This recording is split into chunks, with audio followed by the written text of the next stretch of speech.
Hi, கல்யாணமாகி எனக்கு 52 ஆண்டுகள். இந்த 52 வருஷத்துல எவ்வளவோ பிரச்சனைகள், எவ்வளவோ டார்ச்சர், அத்தனையும் தாங்கிட்டு ஒரு பொண்ணு என்னோட வாழ்ல இருக்கிறான்.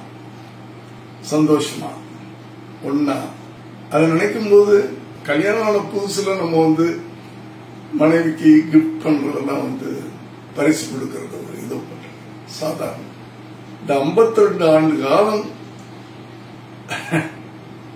அதனால என் மனைவிக்கு ஒரு எக்ஸ்பென்சிவா ஒரு கார் கிஃப்ட் பண்ணிருக்கேன். எனக்கு சந்தோஷமா இருக்கு.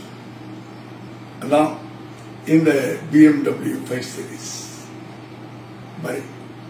இயக்குனரும் நடிகருமான எஸ். ஏ. சந்திரசேகர் அவர்கள் அவருடைய மனைவி ஷோபாக்கு BMW காரை வாங்கி கொடுத்து சர்ப்ரைஸ் பண்ணியிருக்காரு. எஸ். ஏ. சந்திரசேகருக்கும் ஷோபாக்கும் திருமணமாகி இன்னையோட 52 ஆண்டுகள் ஆகுது. அந்த திருமண நாளை கொண்டாடுற விதமா BMW காரை வாங்கி கொடுத்திருக்காரு. இவ்வளவு வருஷம் ஆகியும் மனைவி மேல இவ்வளவு பிரியமா எஸ். ஏ. சந்திரசேகர் அவர்கள் இருக்கிறது பலரையுமே வியப்பில் அழுத்தி இருக்கு. இதை பத்தி அவர் பேசும்போது, எவ்வளவு பிரச்சனைகளை தாண்டி என் மனைவி இவ்வளவு வருஷம் கூடவே இருக்காங்க. கல்யாணமான புதுசுல அவங்களுக்கு கிஃப்ட் பண்றது பெருசு இல்ல, இவ்வளவு வருஷம் ஆகியும் இப்படி கிஃப்ட் பண்றதுதான் ரொம்ப பெருசு அப்படின்னு மனைவிக்கு கார் வாங்கி கொடுத்ததை பத்தி ரொம்ப எமோஷனலா பேசியிருக்காரு. கணவர் கொடுத்த இந்த இன்பதிர்ச்சியில ஷோபா மேம் அவ்வளவு சந்தோஷமா இருக்கிறத பார்க்க முடியுது. பலருமே கமெண்ட்ஸ்ல இவங்களுக்கு திருமண நாள் வாழ்த்துக்களை சொல்லிட்டு வராங்க. ட்ரெண்டாக் சார்பா எஸ். ஏ. சந்திரசேகர் மற்றும் ஷோபா அவர்களுக்கு திருமண நாள் வாழ்த்துக்களை சொல்லிக்கிறோம்.